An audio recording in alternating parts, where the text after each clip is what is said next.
Tick talk సహా 59 China apps ban, భద్రతా దృష్ట్యా నిషేధించిన కేంద్రం. చాంద్రాయణ గుట్టలో జంట హత్యలు, అక్క చెల్లెలు బావపై దాడి, ఆపై పరారీ.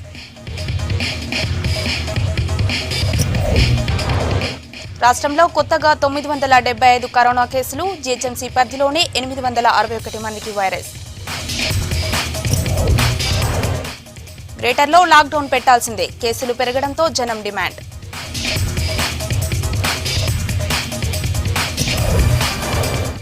టెస్టులు తక్కువపై కేంద్ర బృందం అసంతృప్తి, సర్కార్కు కీలక సూచనలు చేసిన టీం.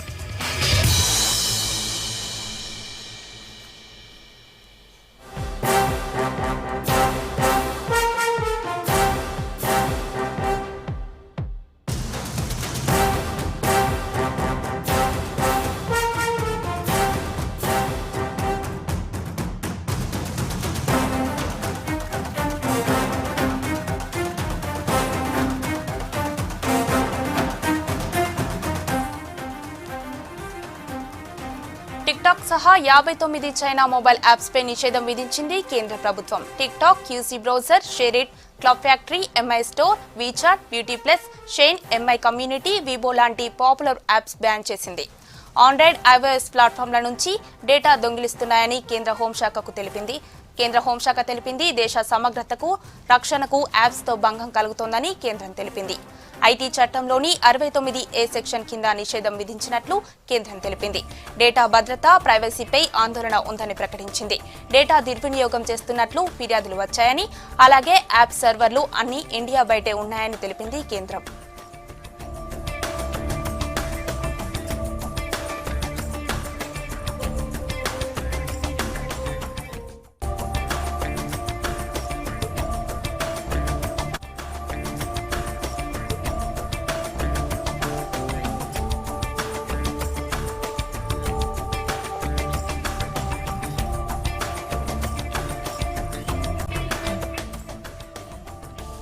టిక్ టాక్ సహా 59 చైనా మొబైల్ యాప్స్ పై నిషేధం విధించింది కేంద్ర ప్రభుత్వం. Tick talk, QC browser, SHAREit, club factory, MI store, WeChat, beauty plus, shine, MI community, Weibo లాంటి పాపులర్ యాప్స్ ని బ్యాన్ చేసింది.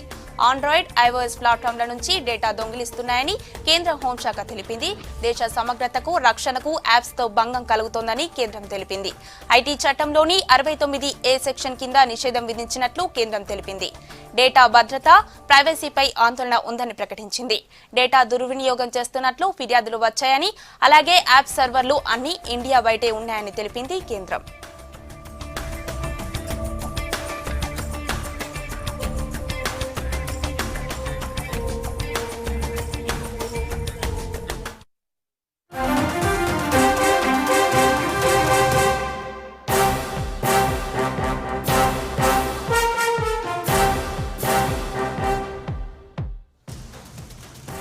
అన్లాక్ 2 గైడ్లైన్స్ విడుదల చేసింది కేంద్ర హోంశాఖ. కంటైన్మెంట్ జోన్లలో లాక్డౌన్ జూలై 31 వరకు పొడిగించాలని నిర్ణయించింది. మరికొన్ని కార్యకలాపాలకు అనుమతిస్తూ నిర్ణయించింది. స్కూళ్లు, కాలేజీలు, కోచింగ్ సెంటర్ల మూసివేత కొనసాగుతోందని తెలిపింది. కేంద్ర, రాష్ట్ర శిక్షణ సంస్థలకు మాత్రం జూలై 15 నుంచి అనుమతిచ్చింది.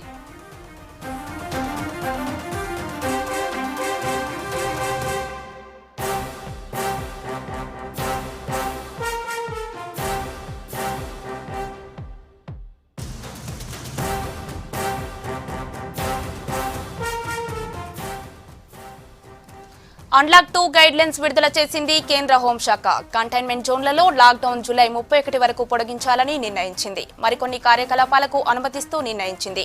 స్కూళ్లు, కాలేజీలు, కోచింగ్ సెంటర్ల మూసివేత కొనసాగుతుందని తెలిపింది. కేంద్ర, రాష్ట్ర శిక్షణ సంస్థలకు మాత్రం జూలై 15 నుంచి అనుమతిచ్చింది.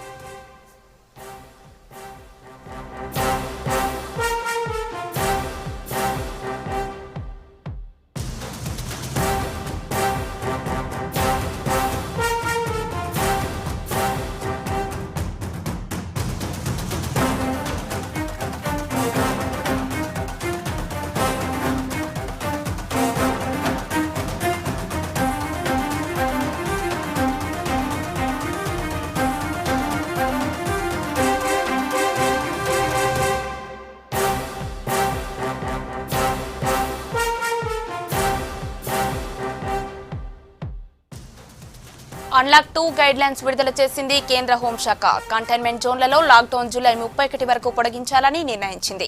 మరికొన్ని కార్యకలాపాలకు అనుమతిస్తూ నిర్ణయించింది. స్కూళ్లు, కాలేజీలు, కోచింగ్ సెంటర్ల మూసివేత కొనసాగుతుందని తెలిపింది. కేంద్ర, రాష్ట్ర శిక్షణ సంస్థలకు మాత్రం జూలై 15 నుంచి అనుమతిచ్చింది.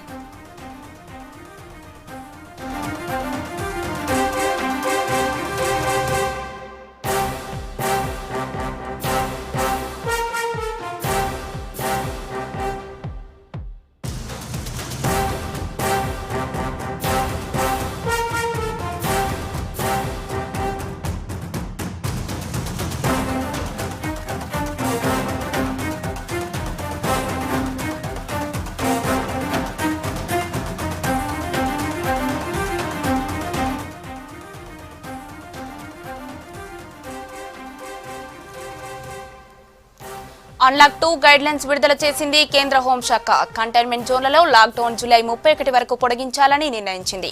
మరికొన్ని కార్యకలాపాలకు అనుమతిస్తూ నిర్ణయించింది. స్కూళ్లు, కాలేజీలు, కోచింగ్ సెంటర్ల మూసివేత కొనసాగుతోందని తెలిపింది. కేంద్ర, రాష్ట్ర శిక్షణ సంస్థలకు మాత్రం జూలై 15 నుంచి అనుమతిచ్చింది.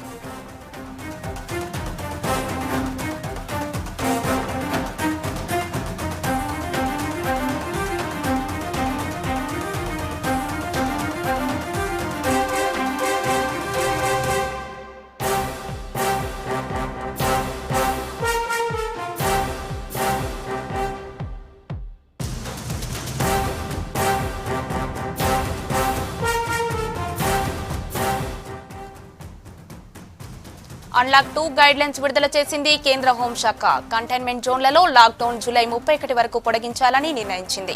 మరికొన్ని కార్యకలాపాలకు అనుమతిస్తూ నిర్ణయించింది. స్కూళ్లు, కాలేజీలు, కోచింగ్ సెంటర్ల మూసివేత కొనసాగుతోందని తెలిపింది. కేంద్ర, రాష్ట్ర శిక్షణ సంస్థలకు మాత్రం జూలై 15 నుంచి అనుమతిచ్చింది.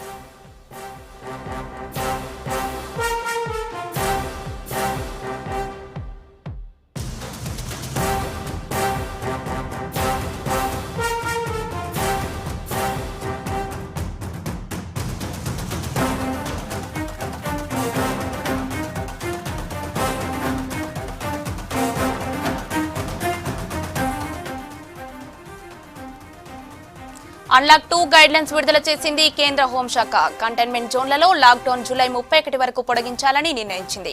మరికొన్ని కార్యకలాపాలకు అనుమతిస్తూ నిర్ణయించింది. స్కూళ్లు, కాలేజీలు, కోచింగ్ సెంటర్ల మూసివేత కొనసాగుతోందని తెలిపింది. కేంద్ర, రాష్ట్ర శిక్షణ సంస్థలకు మాత్రం జూలై 15 నుంచి అనుమతిచ్చింది.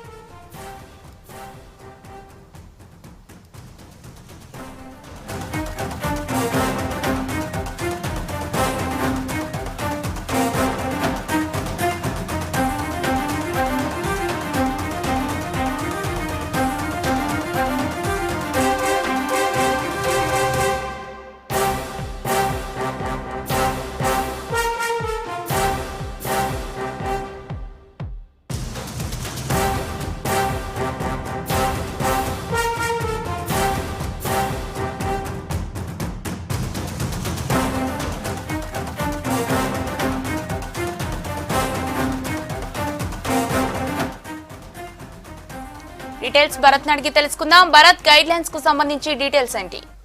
రౌలిక, కొద్దిసేపటి క్రితమే కేంద్ర హోంశాఖ అన్లాక్ 2.0 కు సంబంధించిన గైడ్ లైన్స్ రిలీజ్ చేసింది. మనకు తెలుసు రేపటితో అన్లాక్ 1.0 కు సంబంధించిన గైడ్ లైన్స్ ముగుస్తున్నాయి. ఈ నేపథ్యంలో కొద్దిసేపటి క్రితం హోంశాఖ ఈ గైడ్ లైన్స్ రిలీజ్ చేసింది. సో ఇక్కడ నుంచి లాక్డౌన్ అన్నది దేశవ్యాప్తంగా ఉండబోదు. లాక్డౌన్ కేవలం కంటైన్మెంట్ జోన్స్ కు మాత్రమే లాక్డౌన్ ఉంటుంది. ఈ కంటైన్మెంట్ జోన్స్ లో కూడా లాక్డౌన్ 31 జూలై వరకు ఎక్స్టెండ్ చేస్తూ నిర్ణయం అంతవరకు నిర్ణయం తీసుకున్నారు. కానీ టైమింగ్ చెప్పలేదు. ఇంతకుముందు మనకు తెలుసు రాత్రి 9 గంటల నుంచి 5 గంటల వరకు లాక్డౌన్ ఉండేది. కానీ ఈసారి మాత్రం 24 అవర్స్ లాక్డౌన్ అనేది ఉండదు. కేవలం కంటైన్మెంట్ జోన్స్ లో మాత్రం 31 జూలై వరకు ఉంటుంది. మిగతా చోట్ల 24 అవర్స్ యాక్టివిటీస్ ఏవైతే పర్మిట్ చేశారో ఆ యాక్టివిటీస్ చేసుకోవడానికి ఆస్కారం ఉంటుంది. ఇక రెండవ అంశం, ఇప్పుడు నిషేధానికి సంబంధించి ఏవే అంశాలు పేర్కొన్నారో ఒకసారి చూద్దాం. Activities permitted during lockdown 2 period out side containment Jones. Containment Jones కాకుండా వేరే జోన్స్ లో ఎక్కడెక్కడ ఏ యాక్టివిటీస్ చేసుకోవచ్చు అని చెప్పారు. గతంలో ఏవైతే పర్మిట్ ఇచ్చారో అవన్నీ కూడా కంటిన్యూ అవుతాయి. అయితే కంటైన్మెంట్ జోన్ల బయట కూడా పర్మిట్ కాని యాక్టివిటీస్, స్కూళ్ళు, కాలేజీలు, విద్యా సంబంధించిన సంస్థలు, coaching institutions close till 31 July. So July 31 వరకు ఏవి కూడా తెరవడానికి వీల్లేదు. అయితే online distance learning shall continue to be permitted and shall be encouraged. Online విద్యా బోధన ప్లస్ దూర విద్యా బోధన, డిస్టెన్స్ లెర్నింగ్ ని కంటిన్యూ చేయొచ్చు, వాటిని ఎంకరేజ్ కూడా చేయాలని కేంద్ర హోంశాఖ స్పష్టం చేసింది. అదేవిధంగా కేంద్ర రాష్ట్ర ప్రభుత్వానికి సంబంధించిన శిక్షణా సంస్థలు, ట్రైనింగ్ ఇన్స్టిట్యూషన్స్ ని జూలై 15వ తేదీ తర్వాత ఓపెన్ చేసుకోవడానికి, జూలై 15వ తేదీ నుంచి ఓపెన్ చేస్తాం. దీనికి సంబంధించిన స్టాండర్డ్ ఆపరేటింగ్ ప్రొసీజర్ ని త్వరలోనే department of personal and training release చేస్తుందని చెప్పారు. కేంద్ర రాష్ట్ర ప్రభుత్వానికి సంబంధించిన విద్యా సంబంధమైన శిక్షణా సంస్థలు ఉన్నాయి. AICTE, all India council for technical education కానీ, NCERT, national council for educational research and training కానీ, ఇటువంటి శిక్షణా సంస్థలన్నిటి కూడా జూలై 15వ తేదీ నుంచి తెరుచుకోవడానికి అవకాశం ఉంది. సో ఒకటి క్లారిటీ వచ్చింది, ఎట్టి పరిస్థితిలో కూడా జూలై 31 వరకు స్కూల్స్, కాలేజెస్ అయితే ఉండవు. ఏ రాష్ట్ర ప్రభుత్వం కూడా వీటిని తెరవడానికి వీల్లేదు. ఇక international air travel of passengers except permitted by MHA, అంటే విదేశీ విమానాలు కూడా ఎట్టి పరిస్థితుల్లో ఆపరేట్ చేయడానికి వీల్లేదు. కేవలం వందే భారత్ కింద నడుస్తున్న విమానం మాత్రమే ఓపెన్ చేయాలి. మెట్రో రైళ్లు ఎట్టి పరిస్థితుల్లో కూడా ఆపరేట్ చేయడానికి వీల్లేదు. ఢిల్లీతో సహా కొన్ని రాష్ట్ర ప్రభుత్వాలు అడిగాయి మెట్రో రైల్స్ ఆపరేట్ చేయమని. కానీ మనకు తెలుసు మెట్రో రైల్స్ చాలా డేంజరస్, వేలాది మంది ట్రావెల్ చేస్తారు. ఢిల్లీ మెట్రో లాంటి చోట ప్రతిరోజు 24 నుంచి 26 లక్షల మంది ట్రావెల్ చేస్తారు. మన హైదరాబాద్ లో కూడా ఇటీవల ఎల్ఎన్టీ సంస్థ తమకు నష్టపరిహారం ఇవ్వాలని రాష్ట్ర ప్రభుత్వానికి లెటర్ రాసినట్టుగా ఉన్నాం. సో మెట్రో రైలు కూడా జూలై 31 వరకు ఓపెన్ ఉండదు. సినిమా హాల్స్ ఓపెన్ చేయడానికి వీల్లేదు, కంటైన్మెంట్ జోన్స్ బయట కూడా. జిమ్ములు కూడా ఓపెన్ చేయడానికి వీల్లేదు. చాలా మంది జిమ్ ఓనర్స్ అడుగుతున్నారు జిమ్స్ ఓపెన్ చేసేందుకు పర్మిషన్ ఇవ్వాలని, కానీ కేంద్ర ప్రభుత్వం ఇవ్వలేదు. సినిమా హాల్స్, జిమ్ములు, స్విమ్మింగ్ పూల్స్ కూడా ఓపెన్ చేయడానికి వీల్లేదు.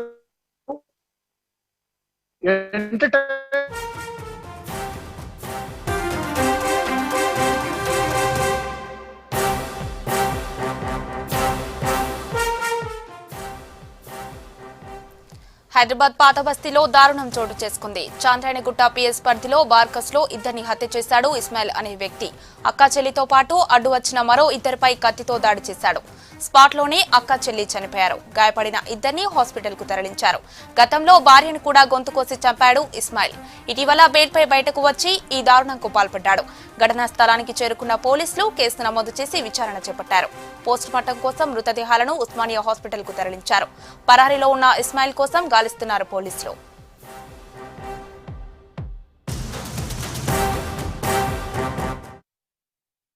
చంద్రాయణగుట్ట పిఎస్ పరిధిలో స్థలాల్లో ఈరోజు అహ్మద్ బా ఇస్మాయిల్ అనే వ్యక్తి తన ఇద్దరు సిస్టర్స్ పైన ఇక్కడ నైఫ్తో అటాక్ చేసిందని మాకు ఇన్ఫర్మేషన్ రాగానే ఇక్కడికి వచ్చాం.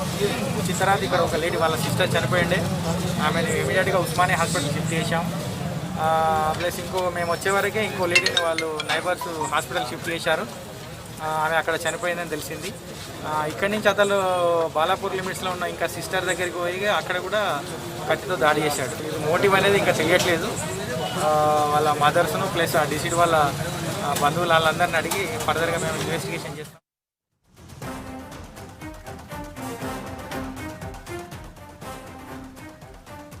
డీటెయిల్స్ రవికిరణ్ అడిగి తెలుసుకుందాం. రవి, మర్డర్స్ ఎందుకు చేశాడు, కారణాలు తెలిసాయా? రవళిక, హైదరాబాద్ పాత బస్తీలో గంట క్రితమే దారుణం చోటు చేసుకుందని చెప్పాలి. హైదరాబాద్ పోలీస్ కమిషనరేట్ పరిధిలోని చంద్రాయణగుట్ట పోలీస్ స్టేషన్ లిమిట్ లో సలాలా ప్రాంతంలో నివాసం ఉండే అహ్మద్ బిన్ ఇస్మాయిల్ అనే వ్యక్తి అక్కడ నివాసం ఉంటారు. అయితే ఇస్మాయిల్ కి ముగ్గురు అక్క చెల్లెలు ఉన్నారు. అయితే ఈ రోజు ఇద్దరు అక్క చెల్లెలకి ఫోన్ చేసి ఇంటికి రావాలని కూడా వాళ్ళకు చెప్పడం జరిగింది. దీంతో ఏమి పనుందా అనే ఉద్దేశంతో ఇద్దరు అక్క చెల్లెలు కూడా ఇంటికి వెళ్ళారు. ఇంటికి వెళ్ళిన తర్వాత తన దగ్గర ప్లాన్ ప్రకారము కత్తితోటి ఇద్దరు అక్క చెల్లెల మీద అతి దారుణంగా వాళ్ళ మీద దాడి చేయడంతో కూడా వాళ్ళు అక్కడనే స్పాట్ లోనే చనిపోవడం జరిగింది. అయితే ఇంటి నుంచి పారిపోతున్న క్రమంలో అక్కడ స్థానికులు గమనించి వెంటనే పోలీసులకు సమాచారం ఇవ్వడం, పోలీసులు అక్కడ స్పాట్ చేరుకునేసరికి ఇద్దరు కూడా మృతులు డెడ్ బాడీలు అక్కడ పడి ఉన్నాయి. అయితే అక్కడి నుంచి ఇద్దరు అక్క చెల్లెల్ని చంపేసిన తర్వాత ఇస్మాయిల్ బాలాపూర్ పిఎస్ పరిధిలోని తన అక్క బావ మరొక ఇల్లు కూడా అక్కడ ఉంది. బాలాపూర్ పిఎస్ పరిధిలోని ఇది రాచకొండ కమిషనరేట్ లిమిట్ వస్తుంది బాలాపూర్ పిఎస్. అక్కడ నబీల్ కాలనీలో ఉండే నూర్ అనే సోదరి వాళ్ళ ఇంటికి వెళ్ళాడు. ఇంటికి వెళ్ళిన తర్వాత కొంచెంసేపు బాబా వాళ్ళ అక్కతో మాట్లాడుతూ మాట్లాడుతూ సందర్భంగా కొంచెం గొడవ చోటు చేసుకుంది. అంతలోనే తన దగ్గర ఉన్న కత్తితోటి తీసి అది అక్క తర్వాత బావ మీద కత్తితోటి కిరాతకంగా దాడి చేయడం జరిగింది. అయితే వాళ్ళిద్దరి మీద దాడి చేసిన తర్వాత ఇస్మాయిల్ అక్కడి నుంచి పరయ్యాడు. పరైన తర్వాత అక్కడ ఉన్న ఇద్దరు అక్కడ చోటు చేసుకున్న తర్వాత కూడా అక్కడ స్థానికులు గమనించి వెంటనే పోలీసులకు సమాచారం అందియడం, వాళ్ళిద్దరు కూడా స్థానిక ప్రైవేట్ ఆసుపత్రికి తరలించారు. అయితే ప్రస్తుతం వాళ్ళిద్దరి పరిస్థితి కొద్దిగా క్రిటికల్ గా ఉన్నట్టు తెలుస్తుంది. వాళ్ళిద్దరు అయితే ప్రస్తుతం హాస్పిటల్లో చికిత్స తీసుకుంటున్న పరిస్థితి అయితే కనిపిస్తుంది. అయితే ఎవరైతే ఈ రెండు ఘటనకు పాల్పడ్డ ఇస్మాయిల్ అనే వ్యక్తి, ఇతని మీద ప్రీవియస్ కేసులు ఉన్నాయి. గతంలోనే భార్యను కూడా అనుమానంతో తరచూ గొడవలు పడుతూ భార్యని అతి కిరాతకంగా కత్తితో దాడి చేసి చంపిన గతంలో అరెస్ట్ అయ్యాడు, జైలుకి వెళ్ళాడు. ఇటీవలనే రీసెంట్ గా బెయిల్ మీద విడుదలయ్యాడు. విడుదలైన తర్వాత కూడా అక్క చెల్లెలతో కూడా తరచూ గొడవలు పడుతుండేవాడు. అయితే గొడవలు కాస్త అవి పెరగడంతో కూడా పక్కా ప్లాన్ ప్రకారమే మన ఇస్మాయిల్ నిందితుడు అక్క చెల్లెలిద్దరిని చంపేయడం, తర్వాత ప్లాన్ నుంచి నేరుగా పారిపోయి పిఎస్ పరిధిలోని వాళ్ళ రాచకొండ కమిషనరేట్ పరిధిలోని బాలాపూర్ పిఎస్ పరిధిలో ఉండే అక్కడికి వెళ్లి బావ అక్క చెల్లెలను కూడా చంపే ప్రయత్నం చేయడం, లక్కులో వాళ్ళు కొద్దిగా ప్రాణాపాయం నుంచి బయటపడ్డారు. ఇద్దరు కూడా ఆసుపత్రిలో చికిత్స తీసుకుంటారు. అయితే పోలీసులు అక్కడ బాలాపూర్ పిఎస్ లో అటెంప్ట్ మర్డర్ కింద కేసు బుక్ చేశారు. చంద్రాయణగుట్ట పోలీస్ స్టేషన్ పరిధిలో ఇక్కడ మర్డర్ కేసు కింద ఇక్కడ కేసులు బుక్ చేయడం జరిగింది. 2 పోలీస్ స్టేషన్ లో 2 కేసులు ప్రజెంట్ నమోదు చేసిన పరిస్థితి. అయితే ఈ నిందితుడు ప్రస్తుతం అయితే పరారులో ఉన్నాడు. పట్టుకునేందుకు పోలీసులు స్పెషల్ టీమ్ లో పెట్టినట్టు కూడా తెలుస్తుంది. అయితే ముగ్గురిని అంటే ఇద్దరు అక్క చెల్లెని చంపేయడం, తర్వాత అక్క బావ మీద దాడి చేయడం, ఇంత దారుణమైన ఘటనకు పాల్పడడం గల కారణం ఏంటి? ఆస్తి తగాదాలా, లేకపోతే వ్యక్తిగత ఫ్యామిలీ కుటుంబ కళాలు ఏమైనా ఉన్నాయా అనే కోణంలో పోలీసులు అయితే ప్రస్తుతం విచారిస్తున్నారు. నిందితుడు దొరికిన తర్వాత దీనికి సంబంధించి మరింత క్లారిటీ వచ్చే అవకాశం కనిపిస్తుంది. Pravalika. Okay, thank you Ravikiran.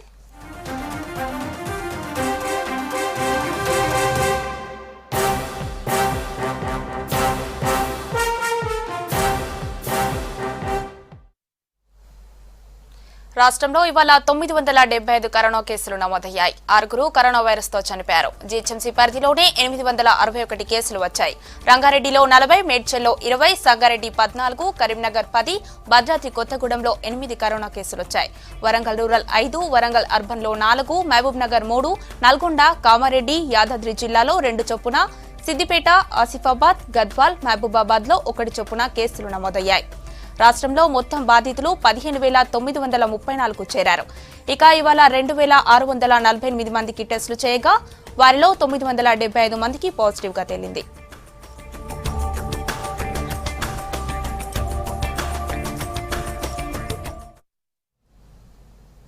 ఇవి bulletin updates. Stay tuned to V6 news.